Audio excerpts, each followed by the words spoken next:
Election results వచ్చిన గత నెల రోజులుగా పుంగనూరు నియోజకవర్గంలో రాజంపేట పార్లమెంటు పరిధిలో అదేవిధంగా ఈరోజు మీడియాలో చూస్తున్నాము రాష్ట్ర వ్యాప్తంగా కూడా ఈరోజు వైఎస్ఆర్ కాంగ్రెస్ పార్టీ నాయకులు చిన్న చిన్న లీడర్లు వీళ్ళందరిపైన ఆస్తులపైన భౌతిక దాడులు అదేవిధంగా రకరకాల ఈరోజు దాడులు గురవడం చూస్తూ ఉన్నాము. ఇది చాలా దారుణమైన పరిస్థితి. మరీ ముఖ్యంగా పుంగనూరు నియోజకవర్గంలో ఎప్పుడూ లేని కొత్త సంస్కృతికి ఈరోజు తెరలేపుతా ఉన్నారు.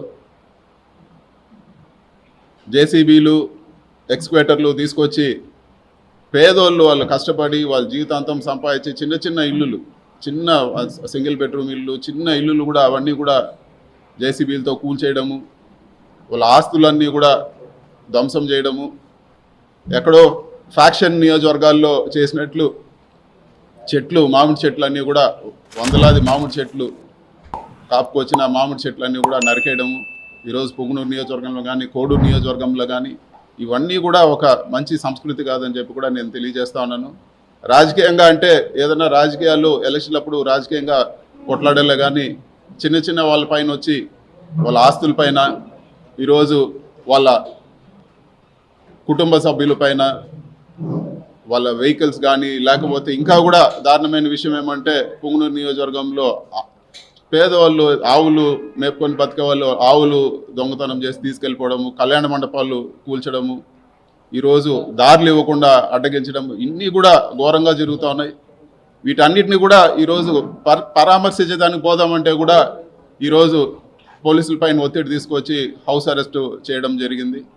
ఒక ఎంపీగా నా నియోజకవర్గంలో తిరగడానికి కూడా ఈరోజు నా నియోజకవర్గ ప్రజల్ని కలవడానికి కూడా ఈరోజు రెస్ట్రిక్షన్స్ పెట్టి తిరగనీయకుండా, ఇది వరకు షెడ్యూల్ పెట్టుకుంటే పోలీసు వారు ఇంకొన్ని రోజులు పోనీయండి సార్, ఎలక్షన్ అయ్యింది ఇప్పుడే కొన్ని రోజులు పోనీయండి అని, మరి ఈరోజు కూడా హౌస్ అరెస్ట్ చేసి ఆపాల్సిన అవసరం ఏముందని చెప్పి కూడా నేను అడుగుతా ఉన్నాను. ఖచ్చితంగా ఇవన్నీ కూడా స్పీకర్ దృష్టికి కూడా తీసుకుపోతాము. ఇవన్నీ కూడా నా కాన్స్టిట్యూషనల్ రైట్. ఒక ఎంపీగా నేను ప్రతి గడప, ప్రతి కార్యకర్త, ప్రతి నా దగ్గరకు వచ్చే ప్రతి ఒక్కరిని కూడా కలిసే అధికారం ఉంది. ఈ విధంగా చేయడం సరైన పద్ధతి కాదని చెప్పి కూడా నేను తెలియజేస్తా ఉన్నాను. అంతేకాకుండా ఈరోజు సీట్లు తక్కువ వచ్చిండొచ్చేమో కానీ 40% మంది ఈరోజు రాష్ట్రంలో 40% మంది వైఎస్ఆర్సీపీకి ఓటేశారు. అంటే ఈ 40% మందిని రాష్ట్రం నుంచి పంపించేస్తారా? ఈ 40% మంది ఓటేసిన వాళ్ళందరిపైన మీరు దాడులు చేస్తారని చెప్పి కూడా నేను అడుగుతాను. ఇది సరైన పద్ధతి కాదు, ఇది సరైన పద్ధతి కాదు. ఇలాంటి దాడులు, ఇలాంటి చర్యలు మంచి పద్ధతి కాదని చెప్పి కూడా నేను తెలియజేస్తాను. అధికారము ఎప్పుడు కూడా ఎవరు కూడా శాశ్వతం కాదు. రాష్ట్రంలో ఎన్నోసార్లు పార్టీలు వచ్చినాయి పోయినాయి కానీ ఇలాంటి సంస్కృతి రాష్ట్ర వ్యాప్తంగా ఇది ఒక కొత్త ఒరవడికి తెరలేపారు. ఇది మంచి పద్ధతి కాదని చెప్పి కూడా నేను తెలియజేస్తున్నాను. ఖచ్చితంగా క్యాడర్కు, వైఎస్ఆర్సీపీ నాయకులు అందరూ కూడా చెప్పేది ఏమంటే ఖచ్చితంగా ఈ ప్రతి ఒక్క కార్యకర్తకు అండగా ఉంటాము.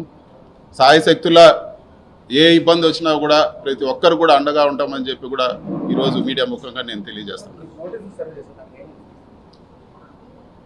ఈరోజు ప్రోగ్రామ్కి మీరు వెళ్ళడానికి లేదు, మిమ్మల్ని ఈరోజు ఇక్కడే హౌస్ అరెస్ట్ చేయాల్సి వస్తూ ఉంది. మీరు మళ్ళీ కూడా మాకు ఇన్ఫామ్ చేయండి, మళ్ళీ కూడా మేము ఇది చేస్తామని చెప్పి ఇదివరకే నేను ఇన్ఫామ్ చేసి వచ్చాను, మళ్ళీ ఎందుకు చేశారని చెప్పి కూడా నేను అడగడం జరిగింది. విత్ ప్రొటెస్ట్ కూడా సైన్ చేసి ఇవ్వడం జరిగింది. కేవలం ప్రజలకు దూరం చేయలేని కక్షతో ఈ విధంగా ఈరోజు చెట్లు నరికేస్తారు, ఈరోజు ఇల్లులు కూల్చేస్తారు. సో ఒక ప్రజాప్రతినిధిగా నేను అక్కడ పోయి ఆ ఇల్లులు కూల్చింది కానీ ఆ చెట్లు నరికించింది వాళ్ళు పరామర్శిస్తే రాష్ట్ర వ్యాప్తంగా ఈరోజు అందరు కూడా తెలిసే పరిస్థితి ఉంది. ఇవన్నీ కప్పిపుచ్చడానికే ఈరోజు మమ్మల్ని నియోజకవర్గంలో తిరగనీయకుండా చేస్తూ ఉన్నారు. ఇంకా అదేవిధంగా ఈరోజు ఎంపీటీసీలు, అదేవిధంగా మిగతా ఉండే సర్పంచులు కానీ ప్రజాప్రతినిధులు, చిన్న చిన్న ప్రజాప్రతినిధులు అందరినీ కూడా బెదిరించి పార్టీ మారమనో లేకపోతే వాళ్ళని ఒత్తిడి చేసో లేకపోతే రిజైన్ చేయమనో రకరకాలు ఇవన్నీ చేస్తూ ఉన్నారు. ఇవన్నీ కూడా వాళ్ళకు ఒక ఓదార్పుగా కూడా వెళ్ళకూడదు అని చెప్పి ఒక కుట్రలో భాగంగానే ఈరోజు అధికారులపైన ఒత్తిడి తీసుకొచ్చి ఈరోజు గృహ నిర్బంధం చేయడం జరిగింది. పర్టికులర్ గా పొంగనూరు నియోజకవర్గం సంబంధించి కౌన్సిలర్లకు సంబంధించి ఒత్తిడి తీసుకొచ్చి మరి పార్టీ మార్పిస్తా ఉన్నారు, భౌతిక దాడులు చేస్తున్నారు. ఏ విధంగా చూడొచ్చు? ఇది ఒకటి, ఎప్పుడు కూడా ఒక 4 నాయకులు ఉన్నా 4 నాయకులు పోయినా పెద్ద తేడా పడదు. ప్రజల్లో ఈరోజు వేయాలనుకుంటే ఖచ్చితంగా ఆ పార్టీ గెలుస్తుంది. సో వీళ్ళు అనుకున్నట్లు ఏదో ఒక 4గురిని ఒత్తిడి చేసో, ప్రలోభాలు పెట్టో, బెదిరించో 4గురిని పార్టీ మార్చినంత మాత్రాన ఒరిగేది ఏం లేదు. ఈ 4గురు కాకపోతే ఇంకొక 4గురిని డెవలప్ చేస్తాం. ఇది వరకు 23 ఎమ్మెల్యేలు తీసుకుపోయి మళ్ళీ వైఎస్ఆర్ కాంగ్రెస్ పార్టీ అధికారంలోకి రావడం జరిగింది. ఆ 23 నియోజకవర్గాలు కూడా గెలవడం జరిగింది. ఇవన్నీ పెద్ద విషయం కాదు. ముఖ్యంగా ఈరోజు చాలా దాడులు జరుగుతున్నాయి. ఇల్లులు కూల్చడం ఇవన్నీ కూడా ఎప్పుడు లేదు. పొంగునూరు చరిత్రలో ఇల్లులు కూల్చడం అనేది ఎప్పుడు లేదు. పొంగునూరుకి ఇన్వెస్ట్మెంట్ వచ్చింది. బస్సుల ఫ్యాక్టరీ ఈరోజు జర్మనీ వాళ్ళు పెట్టడానికి వచ్చారు. ఈరోజు వాళ్ళు సందిగ్ధంలో పడ్డారు. పొంగునూరుకు నష్టమా లాభమా ప్రజలు ఆలోచించుకోవాలని చెప్పి కూడా నేను కోరుతాను. ఇన్ని గొడవలు జరుగుతూ ఉండి ఫ్యాక్టరీ వెళ్ళిపోతే ఇంకెవరైనా పెట్టుబడులు పెడతారా పొంగునూరులో? ఈరోజు వాళ్ళు వచ్చి శంకుస్థాపనకు వచ్చి పూజ చేసి అన్నీ పోయి ఈరోజు వాళ్ళు ఒక సందిగ్ధంలో పడ్డారంటే ఈరోజు ఎంత దారుణంగా ఉందో పరిస్థితి అర్థం చేసుకోవాలని చెప్పి కూడా నేను తెలియజేస్తాను. పొంగునూరు నియోజకవర్గం పైన ఇదివరకు కూడా కక్ష కట్టారు. ఇప్పుడు మళ్ళీ కూడా కక్ష కట్టి ఇలాంటి చర్యలతో ఇలాంటి భయభ్రాంతులు గురి చేసి ఏ ఒక్క ఇన్వెస్ట్మెంట్ రాకుండా పొంగునూరు పక్కన ఎవరు చూడకుండా చేసే పరిస్థితి ఈరోజు వస్తూ ఉందని చెప్పి కూడా నేను మీ మీడియా ముఖంగా అందరు కూడా నేను తెలియజేస్తాను. నిజంగా 164 సీట్స్ మేము తెచ్చుకున్నాం కదా, మేము నిజంగా ప్రతీకారం తీర్చుకోవాలి, పగ తీర్చుకోవాలనుకుంటే ఈ రోజుకి ఎంతమంది అరెస్ట్ అవ్వాలి చెప్పండి? అవునా కదా చెప్పండి? మేము అలా ఏం లేము కదా. అలాగే పోలీస్ కూడా అంత అగ్రెసివ్గా లేరు కదా. పోలీస్ కూడా వాళ్ళ పని వాళ్ళు చేసుకుంటున్నారు. ఇప్పుడు ఇంకా 10 days 14 days అయింది. హార్డ్లీ 14 days అయింది. 12 days 14 days అయింది. ఇంకా ఫర్దర్గా చాలా రోజులు ఉంది. అలాగే అంతవరకు తెచ్చుకోం. ఈ రోజుకి మాకు కంక్లూజన్ వచ్చింది. 14 రోజులకే కంక్లూజన్ తెచ్చుకున్నాం. పోలీస్ డిపార్ట్మెంట్లో ఇవి చేయాలి, ఇవి ఉన్నాయి పెండింగ్ అని చెప్పి మాకు ఒక అవగాహన వచ్చింది. దాని మీద ఎలా చేయాలన్నది కార్యాచరణకి వెళ్తాం. దిశ చట్టమే లేనప్పుడు రిఫార్మ్స్ ఉండేది ఏంటండి? దిశనే లేదు, దానికి రిఫార్మ్స్ ఎందుకు ఉంటాయి? సో దిశ పోలీస్ స్టేషన్స్ కూడా నేమ్ మార్చుకోవడానికి అది ఏ విధంగా క్యాబినెట్కి వెళ్ళాలా ఏంటన్నది ఒకసారి వర్కౌట్ చేస్తున్నారు.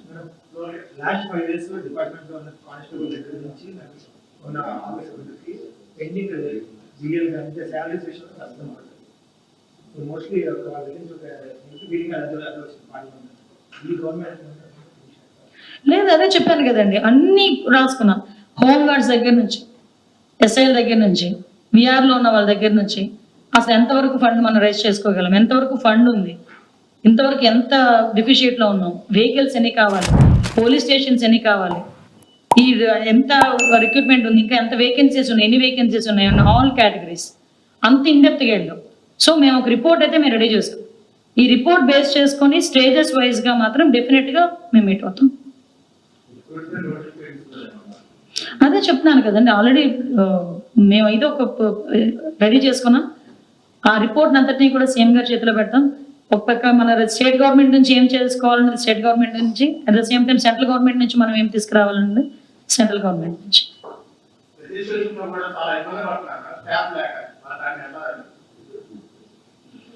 ఉన్న వాళ్ళందరూ పర్ఫెక్ట్గా వర్క్ చేస్తే సరిపోతారు సార్. నేను ఏమంటానంటే టెక్నాలజీ పెరిగిన తర్వాత కొంత స్మార్ట్ వర్క్ చేయాలి, హార్డ్ వర్క్ కాదు, కొంత స్మార్ట్ వర్క్ చేయాలి.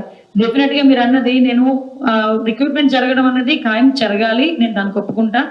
అట్ ద సేమ్ టైం కొంత ఉంది. ఇప్పుడు సీసీ క్యామ్స్ ఉన్నాయి. లాస్ట్ టైం మనం ఏం చేసాము, ఎలక్షన్ టైంలో ఎలక్షన్ కమిషన్ మనకి ఎలక్షన్ జరుగుతున్నంతసేపు సీసీ క్యామ్స్ రన్ అయినాయి. నిన్న అక్కడ ఎక్స్ఎమ్మెల్యేని అరెస్ట్ చేసింది కూడా సీసీ క్యామ్స్ ఫుటేజ్ బేస్ చేసుకున్నాయి కదా. సో అలాంటి సిస్టమ్ని కూడా ఈరోజు మనం రెగ్యులర్ దానికి అడాప్ట్ చేసుకోవాలి, రెగ్యులర్ పోలీస్ సిస్టమ్కి అడాప్ట్ చేసుకోవాలి. కొంచెం ఇబ్బందికరమైన ప్రదేశాల్లో సీసీ క్యామ్స్ పెట్టుకోవడం, కానీ దాని monitoring control room, already control rooms ఉన్నాయి. కొత్త ఎస్పీ ఆఫీసర్స్కి తప్పించి మిగతా వాటన్నిటికీ కూడా కంట్రోల్ రూమ్స్ ఉన్నాయి. కాకపోతే లాస్ట్ 5 సంవత్సరాలు సీసీ క్యామ్స్ పనిచేయడం మానేసినాయి, ఫింగర్ ప్రింట్ స్కాన్ పనిచేయడం మానేసినాయి. అంటే అనకూడదు కానీ అధ్వాన స్థితిలో ఉంది. కానీ దాన్ని మనం చేసుకోవాలి అంతే. ఇంక మనం ఏదో అయిపోయింది దాని గురించి మనం బాధపడే కన్నా అవ్వాల్సిన దాని గురించి దృష్టి పెట్టి చేసుకోవడం అనేది ముఖ్యం. కాబట్టి దాని మీద దృష్టి పెడుతున్నాం. నెక్స్ట్ ఇంకొకటి కూడా నేను డీసీపీ గారి కిందకి నేను మర్చిపోయాను, కంపల్సరీగా ఒక ఉమెన్ ప్రొటెక్షన్ గురించి, at the same time ganja drugs గురించి లాస్ట్ టైం అనుకున్న ఒక టోల్ ఫ్రీ నెంబర్ కూడా ఇమీడియట్గా మనం కూడా దానికి రెడీ చేసుకొని స్టేట్ అందరికీ ఒకటే టోల్ ఫ్రీ నెంబర్ కూడా మనం చేసుకోవడానికి కూడా రెడీ అవుతున్నాం. రెడ్ బుక్ కక్ష సాధింపు చర్య కాదు, దయచేసి మీరు అది అర్థం చేసుకోండి.